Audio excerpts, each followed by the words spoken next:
তো বন্ধুরা, আজকে নিয়ে এসেছি আপনাদের সকলের জন্য দারুণ টেস্টের রসবড়ার রেসিপি।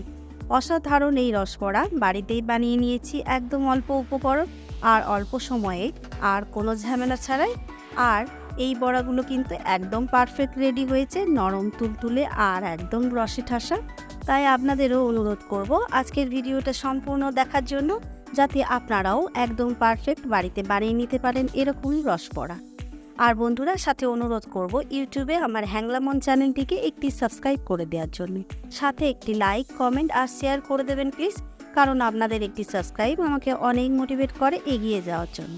নমস্কার বন্ধুরা, আমি রাখি হ্যাংলামনের আর একটি সুন্দর নতুন রেসিপির ভিডিওতে আপনাদের সকলকে স্বাগত জানাই। তো চলুন শুরু করে দিই আজকের রেসিপি। তো বন্ধুরা, রসবড়া বানানোর জন্য প্রথমেই রেডি করে নেব রসবড়ার রসটা। তার জন্য এখানে আমি নিয়ে নিয়েছি গুড়টা কিন্তু জলের মধ্যে ভিজিয়ে গুলে নিয়েছি, আর সেটাকে আমি ছেঁকে নিচ্ছি, কারণ গুড়ের মধ্যে অনেক সময় অনেক নোংরা থাকে।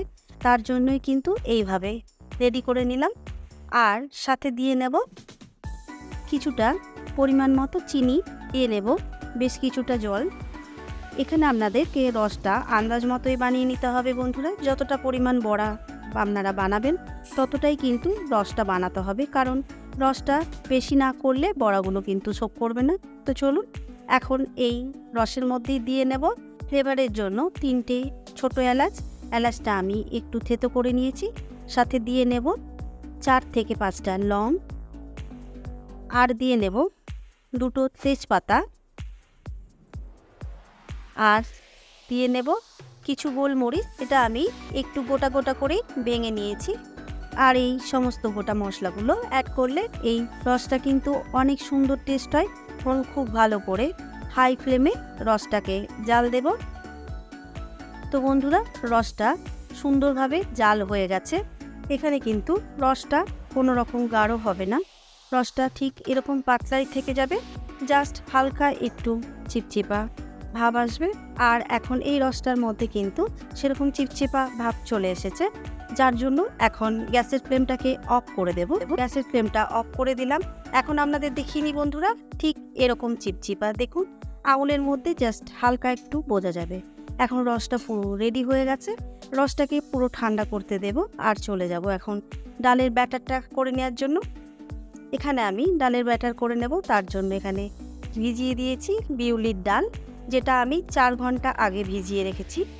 আপনারা কিন্তু চাইলে ওভারনাইটও ভিজিয়ে রাখতে পারেন, কিন্তু বিউলির ডাল অল্প টাইম ভেজা লিঙ্ক হয়ে যায়। তো ডালটা আমি পরিষ্কার করে ধুয়ে নিয়েছি। এখন এই ডালটা নিয়ে নেব একটা মিক্সি জারের মধ্যে। ডালটা মিক্সি জারের মধ্যে নিয়ে নিয়েছি। এখন দিয়ে নেব অল্প একটু জল, আর সুন্দর করে তৈরি করে নেব একটা ডালের সুন্দর ব্যাটার। তো চলুন, তো ডালের ব্যাটারটা রেডি করে নিয়েছি। দেখুন, ঠিক এরকম সুন্দর স্মুথ একটা ব্যাটার রেডি করে নিতে হবে। এখন ডালের ব্যাটারটা রেডি। এখন এই ডালের ব্যাটারটা একটা বড় পাত্রের মধ্যে ঢেলে নিয়ে সুন্দর করে ফেটিয়ে নেব। তো চলুন, ডালের ব্যাটারটা সুন্দর করে ফেটিয়ে নেওয়ার জন্য নিয়ে নিয়েছি একটা বড় পাত্রের মধ্যে।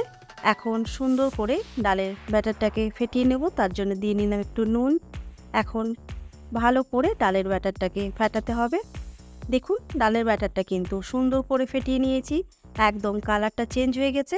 তাছাড়াও বাটিটা উল্টো করলে কিন্তু দেখুন ডালটা পড়ছে না, এর মানেই ডালের ব্যাটারটা একদম রেডি। তাছাড়াও আপনাদেরকে অল্প একটু জলের মধ্যে ডালের ব্যাটারটা দিয়ে দেখিয়ে দিই বন্ধুরা, তাহলে আপনারা বুঝতে পারবেন ডালের ব্যাটারটা কীরকম হবে। দেখুন, এই জলের মধ্যে দিলেও কিন্তু ডালের ব্যাটারটা ভাসছে, এর মানেই কিন্তু ডালটা রেডি হয়ে গেছে বড়াগুলো বানিয়ে নেওয়ার জন্য। তো চলুন এখন রেডি করে নেব বড়াগুলো। তার আগে এই ডালের মধ্যে দিয়ে নেব অল্প একটু গোটা মৌরি। এখন মৌরিটাকেও ডালের সাথে ভালো করে মিক্স করে নেব। তো মৌরিটা ভালো করে মিক্স করা হয়ে গেছে। এখন বড়াগুলো ভেজে নেব। বড়াগুলো ভেজে নেওয়ার জন্য তেল গরম হয়ে গেছে। এখন এই তেলের মধ্যে দিয়ে নেব একটা একটা করে বড়াগুলো। আর বড়াগুলো লো টু মিডিয়াম ফ্লেমেই ভেজে নেব। হাই ফ্লেমে ভাজলে উপর থেকে হয়ে যাবে, ভিতরে কিন্তু কাঁচা থেকে যাবে। লো ফ্লেমে ভাজলে তেলগুলো কিন্তু টেনে নেবে। তো বড়াগুলো আমি সমস্ত একটা একটা করে তেলের মধ্যে দিয়ে নিচ্ছি।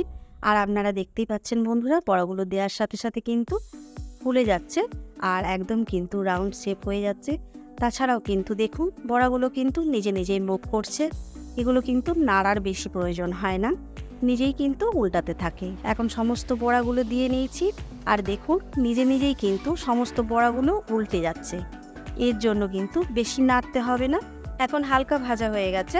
এখন এইভাবে রাউন্ড রাউন্ড করে একটু ঘুরিয়ে ছানটা দিয়ে সুন্দর করে হালকা ব্রাউন কালার আসা পর্যন্ত ভেজে নেব। তো দেখুন বন্ধুরা, বড়াগুলো কিন্তু পারফেক্ট ভাজা হয়ে গেছে।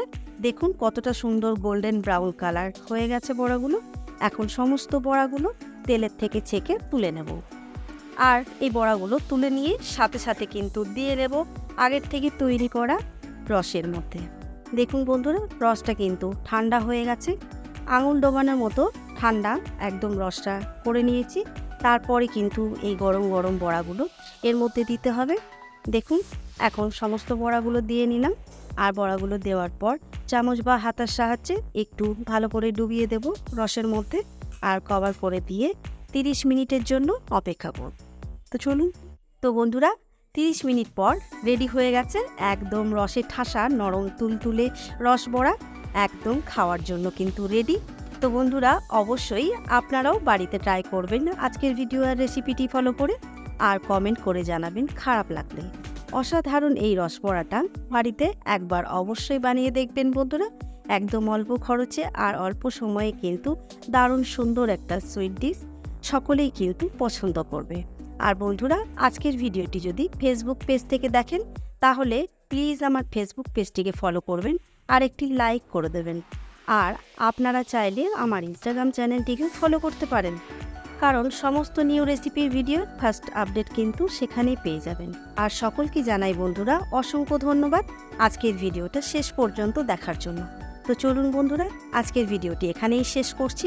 সকলে ভালো থাকবেন, সুস্থ থাকবেন, সাবধানে থাকবেন। দেখা হবে খুব তাড়াতাড়ি হ্যাংলা মনের আর একটি সুন্দর নতুন রেসিপির ভিডিও নিয়ে।